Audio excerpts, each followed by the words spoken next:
Quando veio morar em Aracaju, o jornalista Anselmo Oliveira, adolescente, foi muito impactado pela aparência do traçado urbano da capital do estado de Sergipe. Em nada, a cidade de Aracaju parecia com a cidade de Capela, onde ele nasceu, e menos ainda com a cidade de Carmópolis, onde viveu durante algum tempo. A capital do estado de Sergipe lhe pareceu uma cidade muito moderna.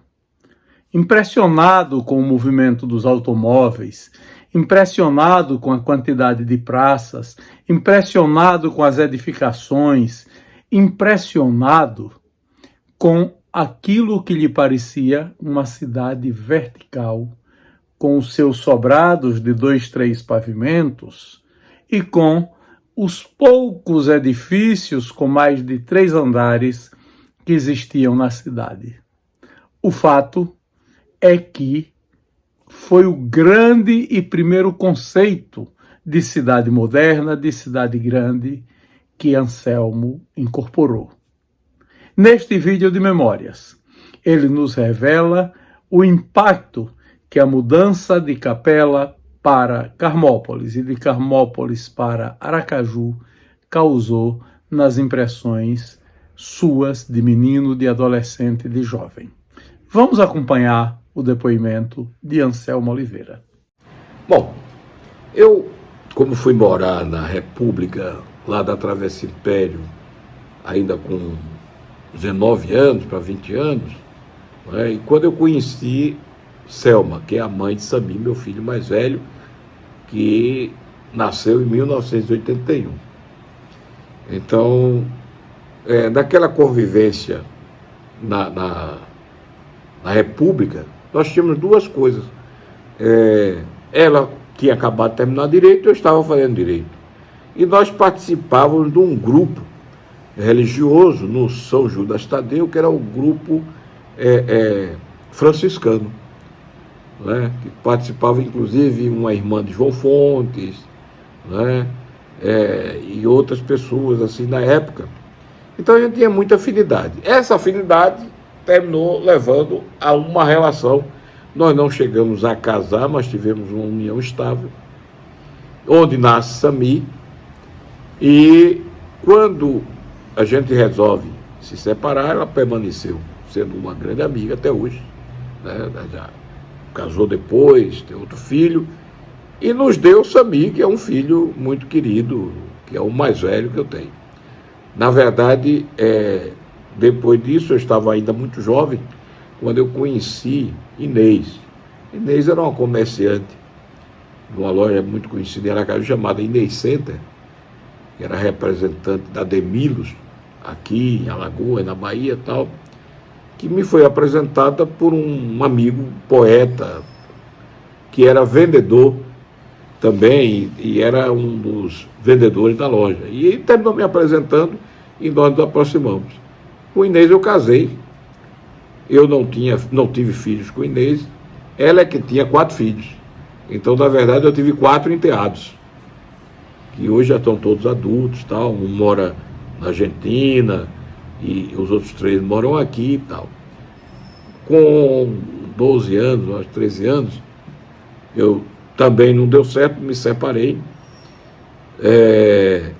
E quando eu conheci, depois de um tempo de solteiro, conheci Mônica, que era enfermeira, estava fazendo jornalismo na Tiradentes, e foi apresentada por uma amiga comum. E começamos um namoro e depois casamos também, que é a mãe da minha filha, Marla, que hoje estuda música na Federal da Bahia. Na verdade, eu só tive esses 2 filhos. Então, embora tivesse no terceiro casamento 2 filhos, e depois, quando eu me separei de Mônica, eu conheci Sônia, que é médica e agora está fazendo faculdade de Direito, que trouxe a maturidade no relacionamento. Na verdade, eu acho que é isso que a gente busca. que o relacionamento ele não pode ser somente a paixão, ele tem que ser a tranquilidade, né? E eu acho que eu passei a vida toda procurando, não uma paixão, mas procurando uma tranquilidade, que o casamento fosse aquele espaço de crescimento, de tal, mas também de paz, de tranquilidade, que ninguém dá para ficar guerreando a vida toda, não, né? E hoje nós já estamos com mais de 10 anos de relacionamento, casados, e não temos filhos em comum. Ela tem 2 filhos que são advogados e que eu quero muito bem a eles, como quero também bem aos meus ex-enteados, os filhos de Inês. Quer dizer, na verdade, se eu for dizer assim, afetivamente, eu tenho 6 filhos afetivos, né? Esses são os filhos que não são meus, mas afetivamente eu os considero, e 2 filhos que são meus, que é o Samir e a Mara, que é um casal. Uma coisa que sempre me atraiu foi conhecer as cidades. Então, toda vez que eu tinha oportunidade, qualquer motivo, eu fazia questão de conhecer. Por exemplo, quando nós estávamos fazendo teatro no Grifacaca, o grupo que era liderado por Severo, nós montamos uma peça e fomos participar de um festival de teatro amador do Norte e Nordeste. E quando foi a primeira vez que eu fui à Feira de Santana. É incrível, a Feira de Santana sendo a segunda cidade da Bahia e tão próximo de Salvador, tinha vida própria. Foi uma coisa que me deixou assim, porque já tinha uma vida cultural, isso ainda nos anos 70, né, capaz de produzir, por exemplo, um festival Norte e Nordeste de teatro. Como a Paraíba, João Pessoa também tinha um festival também de teatro conhecido, bastante respeitado. Então, essas oportunidades de conhecer e para mim, qualquer oportunidade eu ia conhecer uma cidade nova, um estado novo. Eu posso dizer que hoje, embora não tenha morado, eu só não conheço, literalmente, o Acre, até porque fui convidado uma vez, mas não pude ir até o Acre para ministrar um curso aos procuradores de lá, Amapá, Rondônia e Roraima. Todos os outros estados brasileiros, suas capitais e as suas principais cidades, eu tive a oportunidade de conhecer. Então, eu acho que é importante o brasileiro conhecer o Brasil, né? O Brasil não é só o Rio de Janeiro, São Paulo, Brasília. O Rio de Janeiro é uma das cidades mais bonitas do mundo. São Paulo é uma grande metrópole. Brasília é o centro do poder. Mas tem cidades fantásticas no Brasil que merecem ser conhecidas, né? Eu digo até no interior de São Paulo mesmo. Muita gente não sabe, não conhece o potencial, por exemplo, uma cidade como Campinas, que é uma grande cidade universitária brasileira, né? Muita gente não teve a oportunidade de conhecer uma Florianópolis, em Santa Catarina, que dá um salto de civilidade para todos nós, nos ensina. Curitiba também, que é uma cidade extremamente interessante e civilizada. Como conhecer o interior do Rio Grande do Sul, ou de Santa Catarina, aquelas cidades que têm uma colonização diferente que teve o Norte e o Nordeste, né, que mostra praticamente um outro Brasil. Eu me lembro que eu fui a Blumenau algumas vezes em Santa Catarina, e como é interessante você conhecer aquelas cidadezinhas como Pomerode, ali vizinho, uma cidade que parece que você está na Alemanha, se transporta para a Alemanha, ou você ir a Cotia, em São Paulo, e pensar que está no Japão, no interior do Japão. Então, são umas coisas assim bem interessantes. Eu gosto de conhecer cidades e moraria, talvez, em qualquer cidade do Brasil. Eu lembro porque, mesmo quando eu saía, eu voltava a cada 6 meses, eu estava lá. Quer dizer, então, eu acompanhei a cidade crescer. Eu lembro, Capela não cresceu muito, a verdade é essa. Como quase todas as cidades do interior de Sergipe, é impressionante isso. Eu acho que as cidades que mais cresceram são aquelas que tinham uma tendência muito grande. Por exemplo, a Itabaiana, que cresceu, né? Socorro, que deu um salto por estar muito próximo a Aracaju, uma cidade dormitório, mas que começa a ter uma vida própria. Lagarto, pela posição, talvez, geográfica em que se encontra. Mas a gente vê, por exemplo, Capela que teve seu auge no período da cana-de-açúcar, sofre com a queda da produção de açúcar, com o fechamento praticamente de quase todas as usinas. Isso eu acompanhei. Eu olho hoje Capela, ainda vou a Capela. Eu chego em Capela, chego na Praça 15 de Novembro, onde tem o grupo escolar Coelho Campos, onde tem o gabinete de leitura, que muito frequentei quando era menino e adolescente, né? E eu olho, aquela praça me leva ao tempo que era criança, não mudou nada. Tirando alguns enfeites daquelas coisas que os prefeitos fazem, na praça, aí muda de cor, bota uma cor, bota outra e tal, mas tirando isso, é a mesma coisa. A Praça da Matriz, tirando o enfeiamento dos casarios, que foram trocados por coisas horríveis, modernas, se isso aquilo é moderno, não é? E salvo uma ou duas construções que permaneceram, e a Igreja da Matriz, né? Não mudou.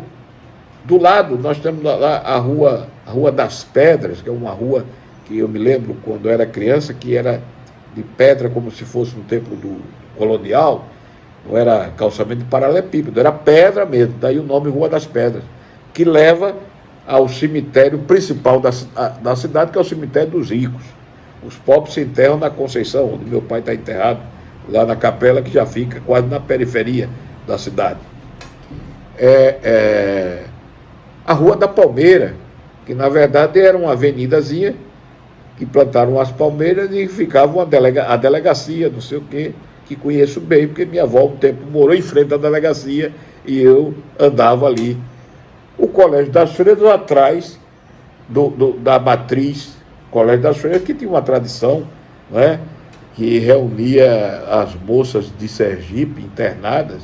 Era dois colégios famosos, que era o Colégio Imaculada da Conceição, que é o de Capela, e o Colégio das Freiras de Propiá, que eram os dois colégios internos femininos, famosos naquela época, para aqueles que tinham dinheiro para botar as filhas, para ter uma educação. Tal. Aracaju tinha o Colégio Nossa Senhora de Lourdes, que também tinha internos lá próximo ali a Zé do Prado Franco e tal. Então, mas tirando isso, Capela não mudou quase nada. Então, Capela, como outras cidades sergipanas, perderam muito da sua população, inclusive. Teve cidades que diminuíram. Capela chegou uma época que muita gente saiu. Só ficava quem não podia sair. Aquelas pessoas que tinham emprego, aquelas pessoas que estavam ali e as pessoas mais velhas. Porque os jovens, quase todos, até por necessidade, terminava o ensino médio, que já tinha em Capela, e vinha embora para Aracaju fazer faculdade e dificilmente voltava. Um ou dois que retornava, porque o resto já ganhava o mundo. Não só Aracaju, ganhava literalmente o mundo. Eu fui a Carmópolis acompanhando minha tia, Rizal, que era professora, foi nomeada como professora municipal naquela época, que ganhava a casa e a casa era a própria escola.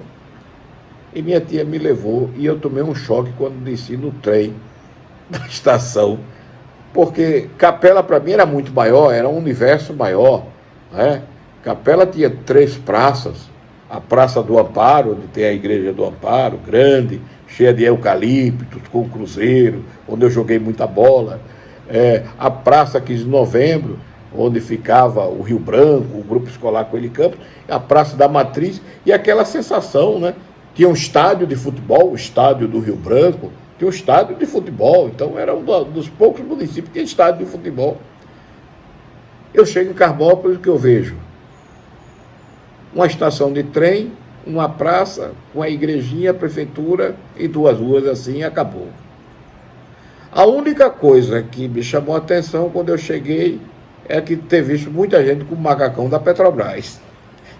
Foi justamente quando estava começando a exploração dos campos de terra da Petrobras.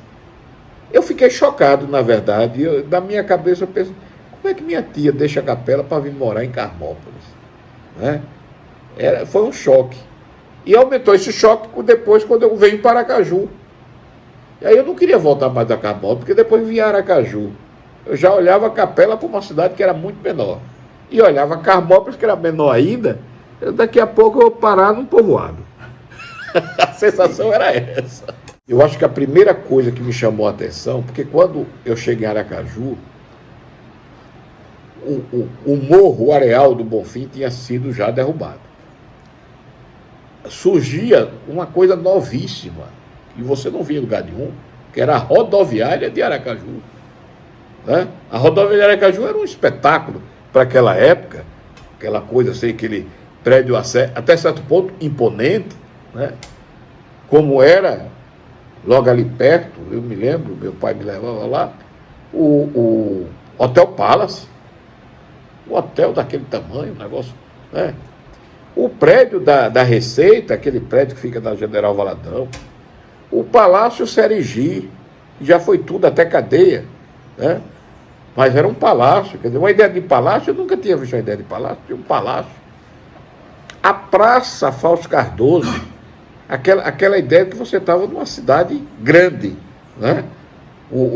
A Assembleia Legislativa, o Palácio do Governo, aquela ideia, o Poder Judiciário ainda não era na praça, não tinha sido construído o Palácio da Justiça onde é hoje, mas ficava atrás do Palácio do Governo, em frente ao Cacique Chá, era o Palácio da Justiça, era o Tribunal de Justiça, mas eram prédios assim, uma certa imponência, aquilo me cativou, né? E além do mais tinha uma coisa que nem Capela, nem Camópolis tinha um rio. O rio que para mim era enorme, e do outro lado uma ilha. E meu pai um dia me bota numa tototó para conhecer a ilha. Imagine aquela sensação do menino da rua que acostumado a ver o Riacho Curralinho lá em Capela, onde as mulheres lavavam roupa e a gente tomava banho, que a gente atravessava andando. Não precisava nem nadar. Para ver o Rio Sergipe, aquilo já foi para mim um absurdo. E ainda mais quando meu pai me leva na praia de Atalaia, que é a praia 13 de julho ali, já era uma coisa assim, grande. Mas um dia meu pai disse, nós vamos na Atalaia, que não era muita coisa, mas tinha um mar imenso, mar aberto. Aquilo ali, eu digo, eu já estou numa cidade grande, agora eu sou da cidade grande, sou da capital. A ideia é essa, agora eu sou da capital, entendeu? Agora eu vou fazer inveja aos meus colegas do interior quando chegar. Você não conhece a capital, né? Aquela coisa assim de menino. E realmente impacta muito, porque você vê uma organização onde você vê coisas que não tinha. A ideia começou a surgir o supermercado, por exemplo. O interior está acostumado com a bodega de seu Janjão, a bodega de Moacir Aleijado, a bodega de não sei quem. Mas um supermercado, um negócio assim maior, né? Que fazia até medo de entrar, porque quando a sensação que você ia deixar o dinheiro todo ali, então já ficava meio assustado. A questão da assistência médica, eu me lembro que tinha o Sandu, que era tipo o nosso SUS de hoje, que ficava na Rua de Maruim. E quando alguém passava mal, tinha uma dificuldade, ia no Sandu, me lembro. Ou então, quando era para tratar daquela doença mais, ia naquela que o povo andava de roupa cá, que ali ficava na esquina da Praça João 23. Tratava da malária. E que era uma coisa assim também, que você ia lá, fazia os exames, na Sucam, era um negócio. Então era um negócio, um mundo diferente. Quando alguém ia, como quando quebrei o braço, e fui no hospital de cirurgia, que era aquela imponência, hospital de cirurgia. Você foi no hospital de cirurgia.